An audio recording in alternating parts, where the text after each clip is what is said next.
Good afternoon, everyone, and thank you for joining us for the 2023 program series of Living Well Wednesday. My name is Cassidy Lutz. I am the Family and Community Wellness Agent in Greenwood County, so that's in Eureka, and I will be your host for today. Our Living Well Wednesday is a virtual learning series hosted by K-State Research and Extension Family and Consumer Science professionals from across the state of Kansas. Our topics will touch on a wide variety of essential skills that empower you and your family to live, work, and thrive. Before we get started, we just want to go over a few housekeeping rules. First, be respectful and open of others throughout this presentation. Feel free to type your questions into the Q&A box and comments into the chat box. The Q&A box does have a feature where you can ask anonymously if you are more comfortable with that option. Our monitor, Christina, for today will make sure to go over all the questions at the very end of this presentation. Today's session will be recorded and posted to our Living Well Wednesdays website, along with additional resources that we mentioned throughout the presentation. You will be able to find all future and past programs on our website as well. Lastly, a friendly reminder, our Living Well Wednesday series will discuss a new topic every second and fourth Wednesday throughout February and March over the lunch hour. Be sure to check our Living Well website for additional details on registration and topics.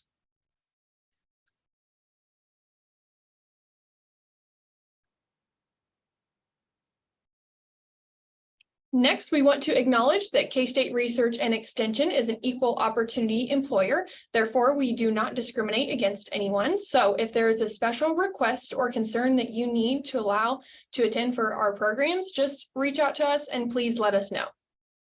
And with that, we want to thank our presenter, Brian Hansen, for joining us today. Brian has been the coordinator for the Kansas Radon Program, KPR, since 2002.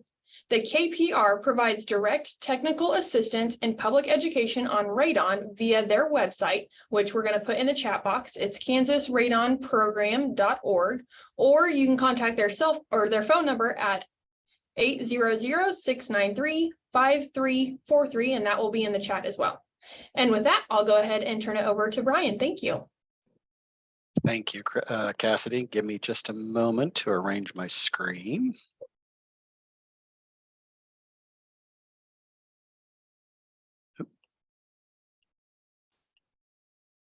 How are we looking? Looks great. Well, thank you, everyone, for giving me part of your lunch hour to talk a little bit about radon gas here in the state of Kansas. I have been with the K-State College of Engineering's Extension Office since 2002. We operate a number of radon-related activities and programs here.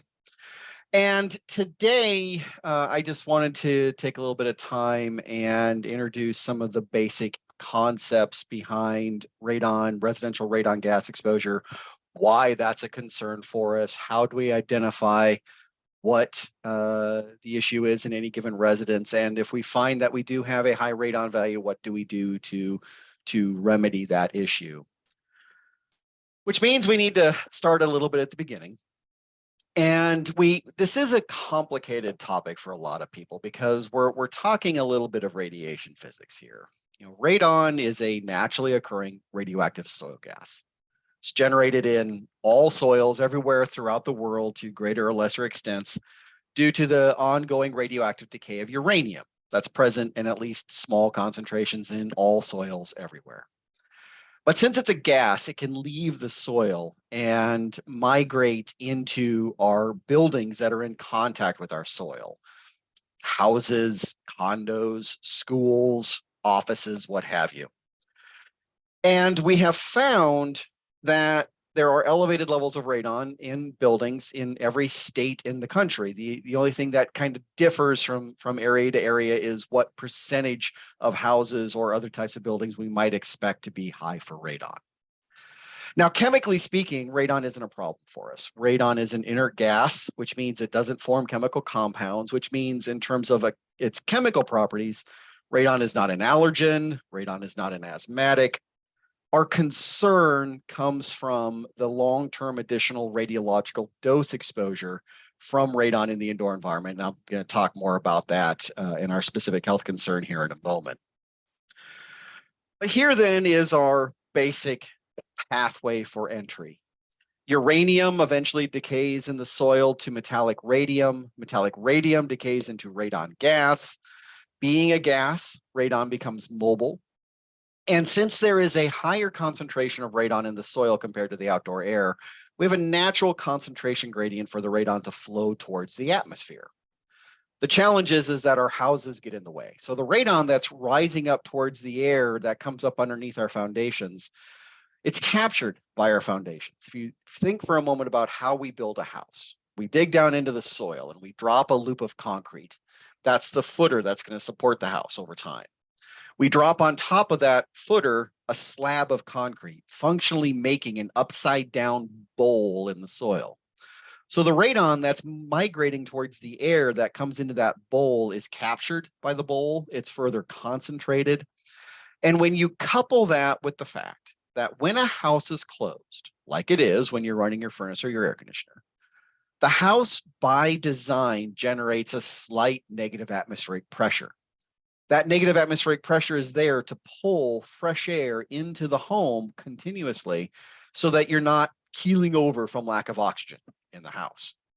Now, the challenge is some of that air that's being pulled into the home is being pulled through the foundation, which brings the radon into that small closed box, allowing the radon to concentrate in the indoor environment, sometimes to spectacularly high levels compared to what we would ever expect to see outdoors. And the concern we have with that is that chronic long-term exposure to elevated indoor radon values increases lifetime risk of developing lung cancer. That is our health concern. Now, this is a chronic long-term exposure. We try to not get that excited about the 1 day, the 1 month, even in most cases, the 1 year exposure. The goal is minimization over longer periods of time. But what we do know is that there is, technically speaking, no safe level of radon exposure. Any level of radon exposure across the lifetime at least minimally increases lifetime risk of lung cancer. The challenge is that there is also no such thing as a radon-free home. So if we do a radon test, and if the house tests at or above the EPA's national recommended action level of 4 picocuries of radon per liter of indoor air, so if a house tests 4 or higher on a professional test, then the recommendation after confirmation is to consider activities that reduce those levels below 4 in order to minimize the lung cancer risks over time. The challenge then, as I just mentioned, however, is that technically speaking, there's not a safe level of radon exposure. Even if your house is at the expected national indoor average of 1.3 picocuries, radon still accounts for about 35–37% of your annual radiological dose exposure. It is the single largest dose exposure for radiation to the average US citizen. And radon accounts for approximately 12% of annual lung cancer deaths, or depending on the year, between about 20 and 25,000 lung cancer deaths nationally are radon attributable. Well, let's talk then a little bit more about why the radon is migrating into our buildings. We have really 5 factors that drive radon intrusion into structures. Now, first and foremost is the source strength of the radon in the soil. How much radon is there that could potentially move into the indoor environment? Now, what impacts the migration of the radon through the soil then is related to soil porosity. So really tight clay, wet soils have lower soil porosity than dry sand. So we could have a situation where we have a lot of radon in wet clay that doesn't really go anywhere, whereas we have just a moderate amount of radon in sand that can go anywhere it wants to. Okay, so soil porosity impacts migration, and so do the connections between the soil and the indoor environment. And we have a lot of connections to the indoor environment that we tend to not think about. And I'm going to cover that here in a moment. The other side of the equation then is, what is the strength of that negative atmospheric pressure that I mentioned the house generates when the building is closed, when the doors and windows are closed, like they are if we have our furnace or our air conditioner on.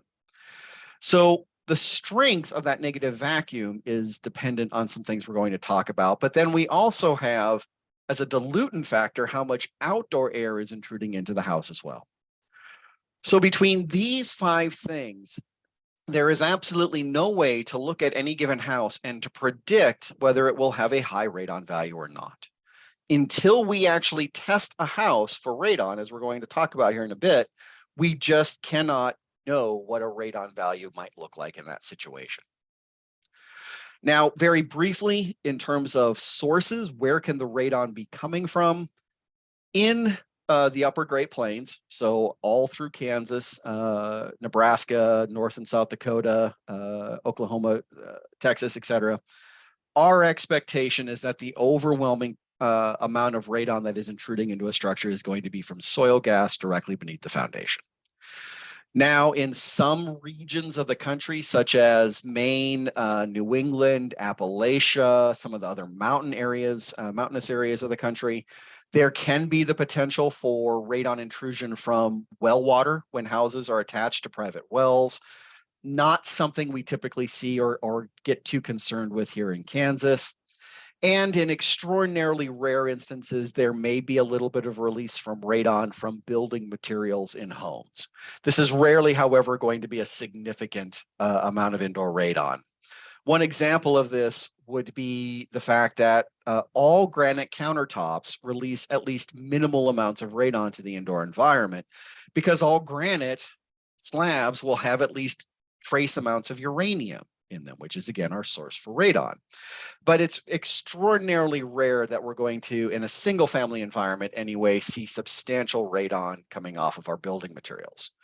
So our concentration in single family structures tends to focus very much on soil gas intrusion and how to go about reducing that intrusion when we have mitigation situations. And as I mentioned, one of the factors then are the points of connection between the soil to the indoor environment.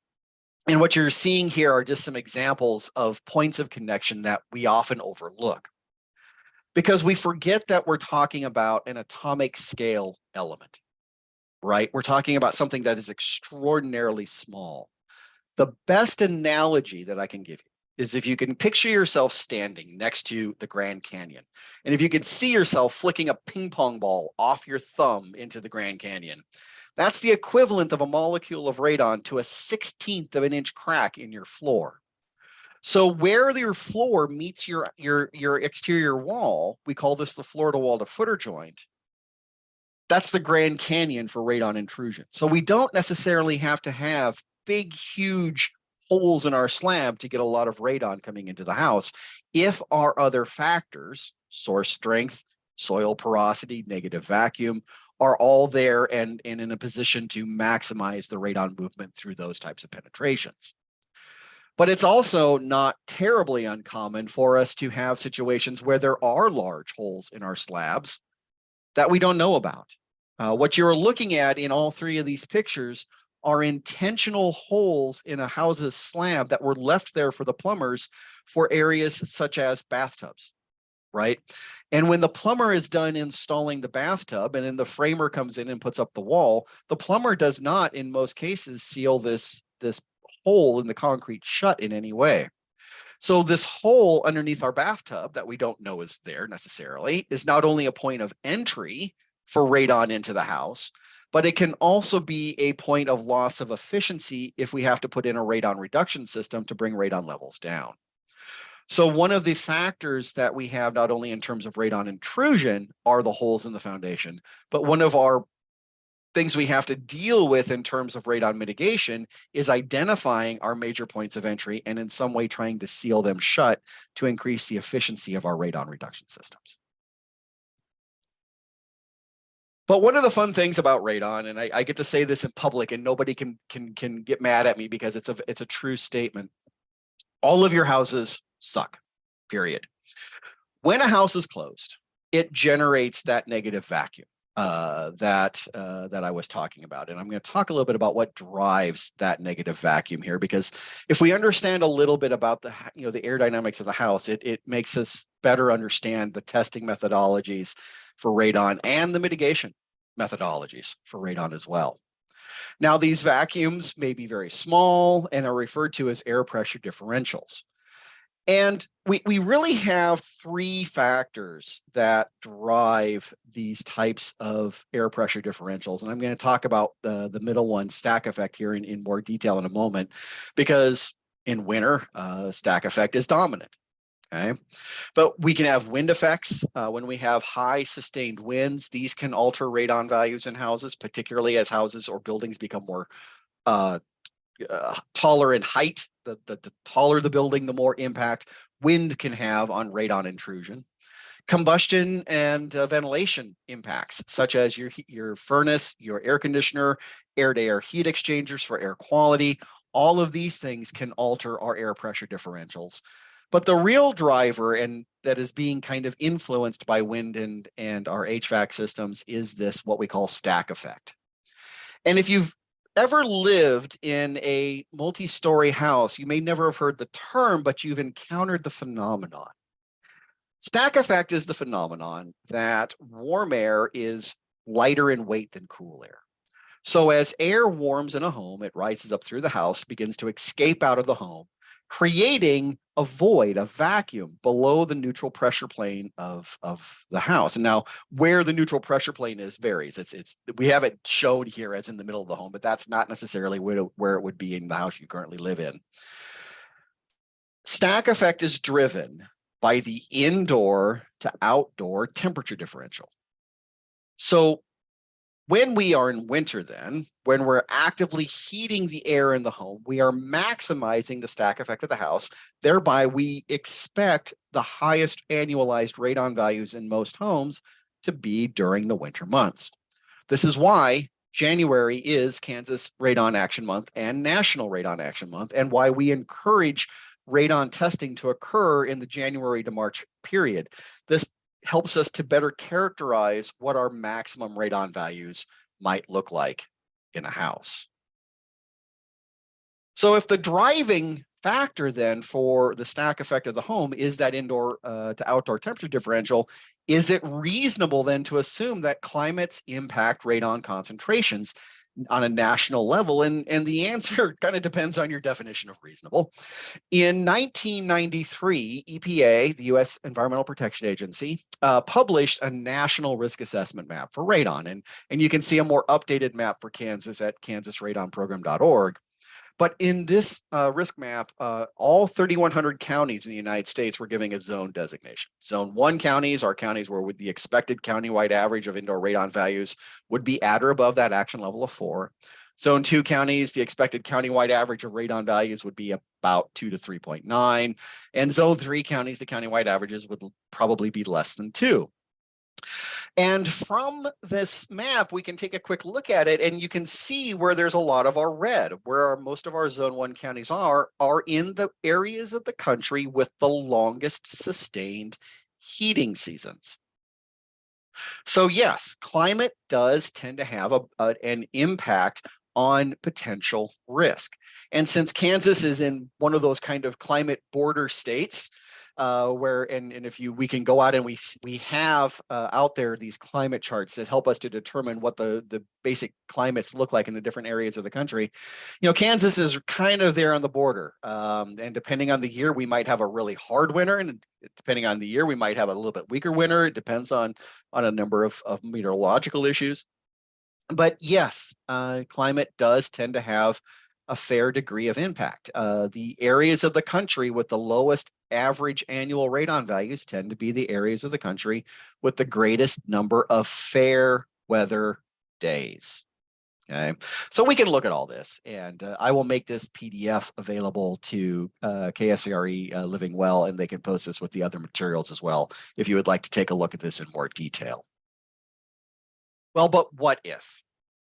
How do we know? How do we know if there's a radon problem in a house? And if you call my 800 number, which has been given to you, and we'll post it again here with our website, or if you go to our website and call me or what have you, and you say, I know all of these things listed on this slide. I know what my heating system is. I know what kind of foundation I have. I know how old my home is. I've had the house air tested for tightness for energy efficiency purposes. And you ask me what that radon value in that house is going to look like, I'm going to say, I have no idea. Do a radon test. Okay. Because until we do a radon test, we just don't know what that characterization of that radon in the home looks like. Now, here in Kansas, Kansas is what is called a certification state for radon. In other words, the state of Kansas does certify and issue requirements of practice, standards of practice to the radon industry. So we do have standards by which we expect radon testing to be conducted. It is perfectly legal in the state of Kansas to do it yourself radon testing. So DIY radon testing is a perfectly valid thing, and I'm going to talk more about that in a moment. But if you're looking to purchase a house, now state requirements do impose the need to use a state certified measurement professional, because how we test during real estate is a little bit different than what we're going to talk about today in terms of testing a house you already currently live in. And there are some other standards that we expect to become a little bit more relevant here in the States sometime in this year, hopefully in the first half of this year. And that will change things a little bit on the professional side, won't really change anything on the do-it-yourself side. But when it comes to testing a house for radon, we basically have two types of radon tests, and they're defined by their duration of exposure in the house. Now, the duration of exposure does tell us two slightly different pieces of information. Now, a radon test is considered to be short term if it is less than 91 days of continuous exposure time. Most short-term tests are conducted for 2 to 7 days, depending on the laboratory. The protocol for short-term testing is closed house. Doors and windows closed, like they would be if you were running your furnace or your air conditioner. Again, this is designed to try to mimic what the radon values might look like in winter. This is, again, why we recommend radon testing during winter. And you can get 2 to 4 day short-term radon tests from the majority of your county extension offices. And if your office is out and they need to get some, they just have to contact me and I can get those out to you. And those are going to generally be less than $10 or in the $10 range, all costs included. That's the purchase price, as well as the analysis fee when you send it back to the lab and the mailing costs. Okay, so this is a very reasonable thing through the extension offices for the radon testing. Sometimes, though, we want a better idea of what the radon value might look like annualized within a house, and that would require a different type of test versus the ones that the extension offices commonly have. It's called an alpha track test, and we do have them available through our national program here at K-State, which is sosradon.org, should you want to do that. But the vast majority of radon testing in the United States is short-term, and we have found, quite frankly, that 94+% of the time, we will make the same mitigation decisions on short-term tests as we will on long-term tests. So if we do our short-term testing per the instructions given to us, we can expect to make generally good mitigation decisions. Now, there are a number of options out there for radon testing. In the upper right of this slide, you see a number of activated charcoal devices. The center left picture is an example of an alpha track or a 91+ day exposure test. The two on the bottom are more commonly used in real estate purposes. These are not home use devices out there, that are out there. But every device on this slide are professional evaluated devices. So the charcoal kits are considered professional grade. Now, there are a number of consumer grade radon monitors that are available on various online retailers these days. Some of them are okay, some of them maybe not so much. If you decide to go that route, just do a little bit of due diligence. And where we do our testing depends a little bit on the situation, because how we test a house for real estate, as I mentioned, is a little bit different than how we test a house for non-real estate purposes. So if you're purchasing a house, we want to test the lowest level of the home suitable for occupancy without renovation. Okay. Now, this can include unfinished basements, depending on the situation. Now, from a DIY standpoint, however, for testing the house that you live in, our recommendation is to test the lowest level of the home that is commonly occupied, which is a little bit different. We define common occupation as the lowest level of the home that someone is actively using 6 to 10 hours of the day.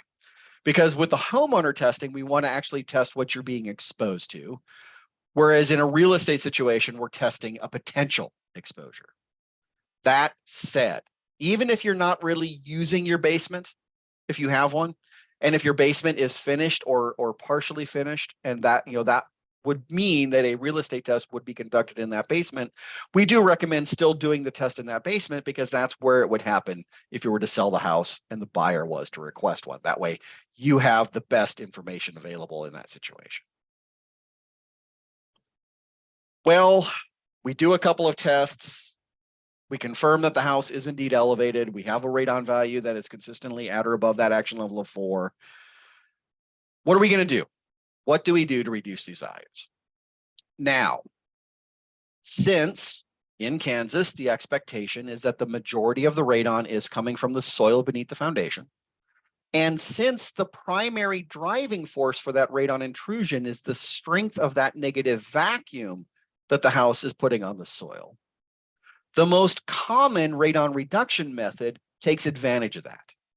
This is called active soil depressurization, or ASD.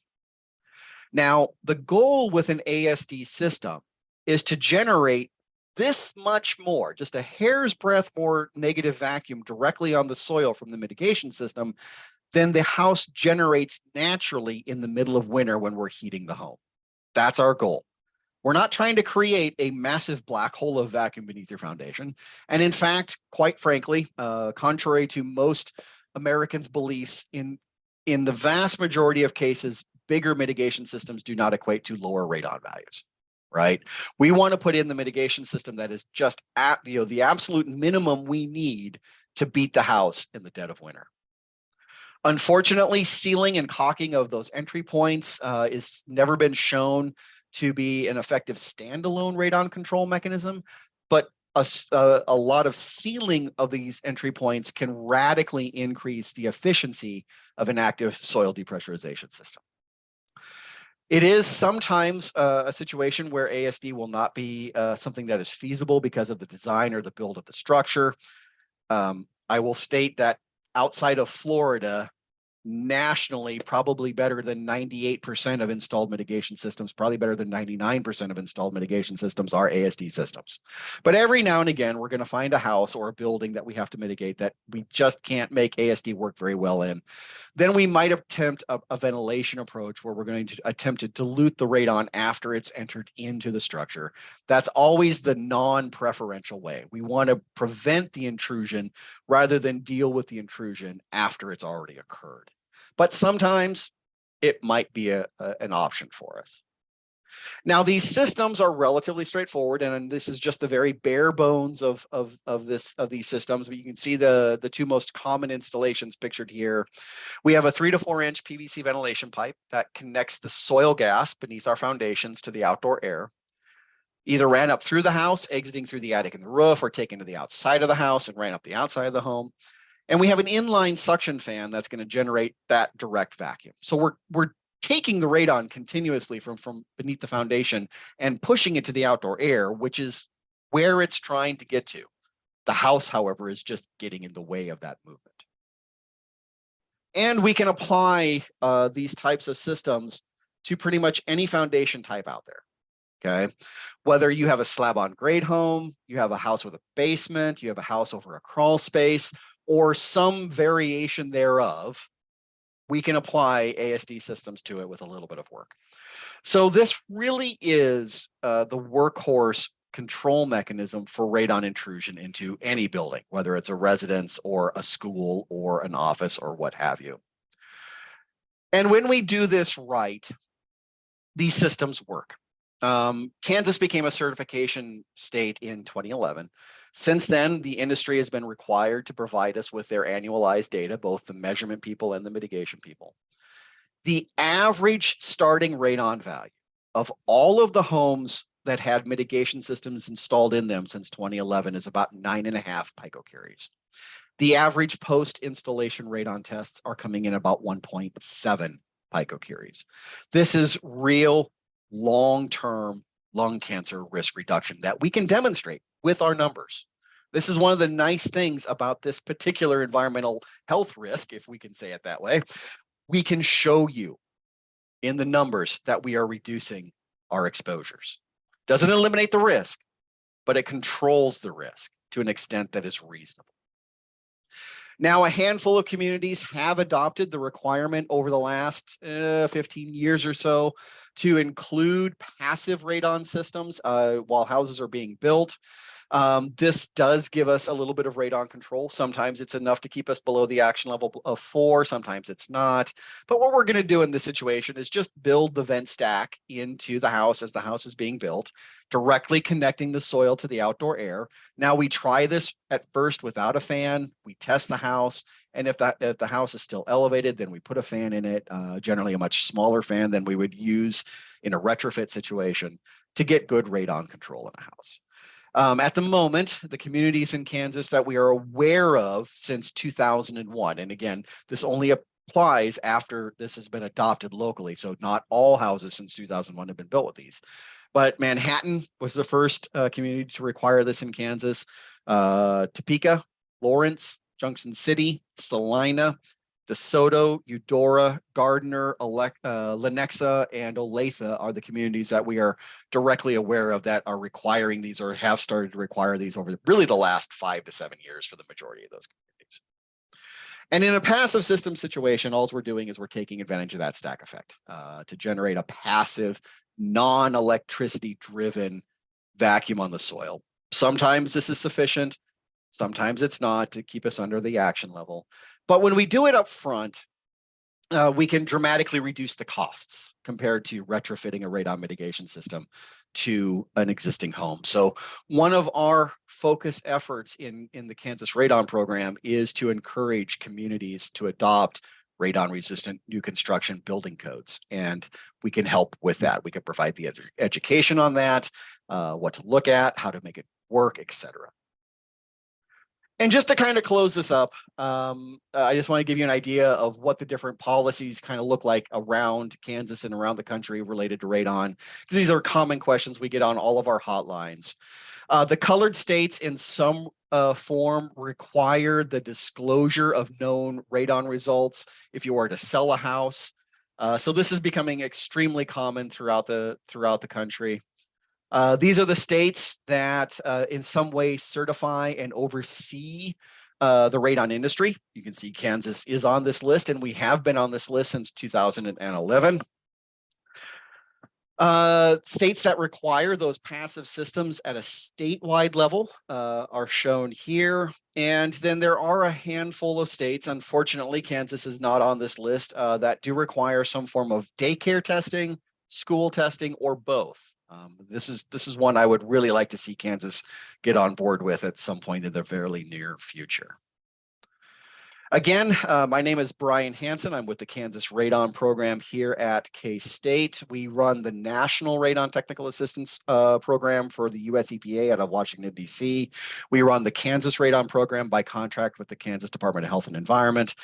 And we are really the last of the university-based radon training centers for the professional industry. So we have a lot of activities, and I'm just going to scroll through these. This is the National Radon Program Service that we run, and our primary 800 number there, 800 SOS Radon, as well as the Kansas Radon Program and the kansasradonprogram.org website previously mentioned. So with that, I will open it up for questions. Here is my contact information as we have questions read off to me, and I will answer those to the best of my ability.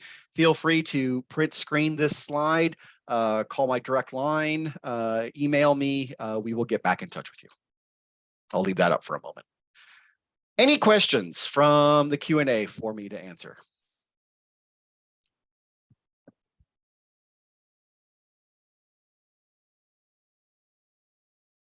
Alrighty, Christina, were you seeing any questions in the Q&A or chat box? We do have a couple questions. So the first one says, with the median rainfall moving further east, 96 versus 100, are we seeing enhanced radon releases and risk increases? Is there more radon in the hilly areas or the Great Plains? Those are extraordinarily good questions. If you go in and take a look, if we look at the EPA's map for Kansas from 1993, which we recognize is a little outdated, it really didn't do an excellent job of characterizing risk in the state, but it did a good job of identifying trend for risk in the state. You see that there tends to be slightly lower countywide averages in the southeast and southern portion of the state compared to the north and the northwest part of the state. A lot of that is driven by soil composition. You get down into the southeast corner of the state, there's a lot more clay. While there's maybe actually slightly more source in the soil in the southeast corner of the state, there's less soil gas mobility because of that high clay content.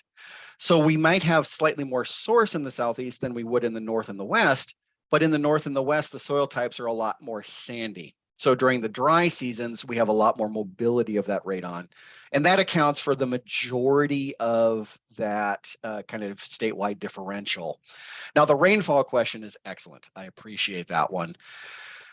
Rain can have some really weird impacts on radon intrusion, particularly in short-term situations. Now, in the majority of cases, it's not the rain that can lead to a short-term radon intrusion change, but it's the low pressure fronts associated with extreme thunderstorms. Those extreme low pressure fronts can radically spike radon values because they radically depressurize the box when they're sitting on top of the house, right? When the storm is directly over the home. But generally speaking, when that storm front moves out of the area, then the radon values go back to what they would normally be. But when you go through periods of really heavy saturating rain, now we can have some more longer term effects.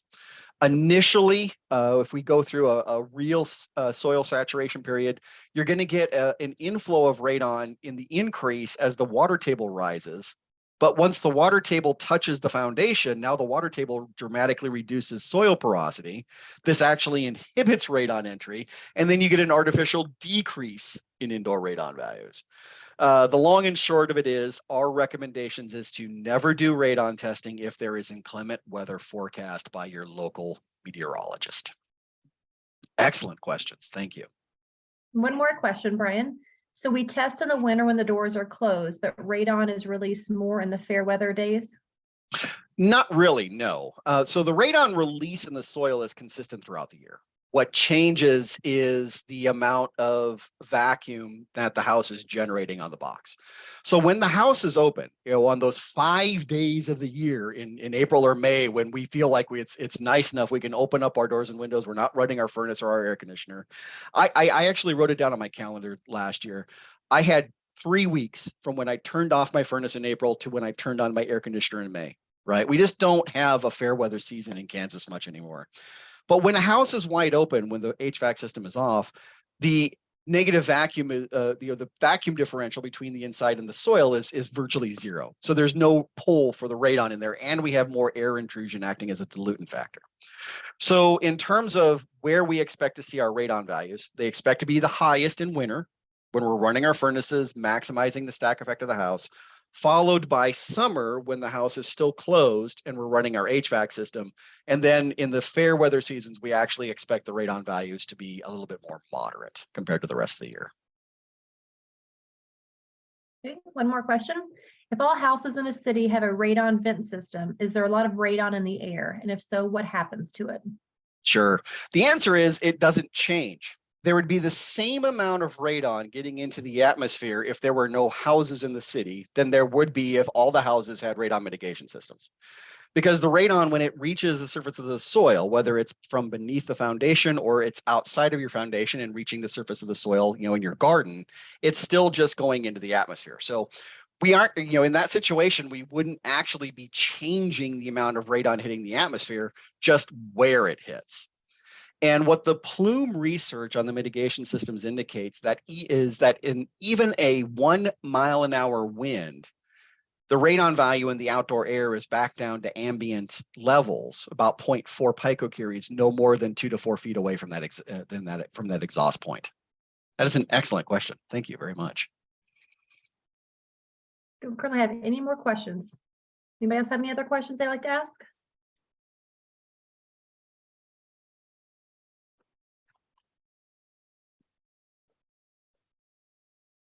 Well, thank you, Alrighty, everyone. like that wraps up, and thank you for joining us, Brian. We'll get one more final slide up here, but we do want to thank Brian and appreciate him for his time that he spent giving us this presentation today. I'm sure we've all heard a lot of wonderful information that we did not know before today. So thank you, Brian. Thank you. We do encourage all to complete our survey by using the QR code that you see up here on the screen now. This will also be sent to you via email right after and will be available on the Living Well Wednesday website. Feel free to provide any comments or suggestions for upcoming programs. We'd love to hear what you have to say. We do hope that you will continue joining us every second and fourth Wednesday. Our next session will be January 25th, as you can see there on the screen, and we will be covering legal documents you need. And lastly, if you would like more information or any additional resources or information, please reach out to your local extension agent. If you're not quite sure where your local office is, you can find it by going online to ksre.kstate.edu, and you will be able to hover over your county and find the location of your local office. Again, thank you all for joining us today, and we hope you have a wonderful rest of your afternoon.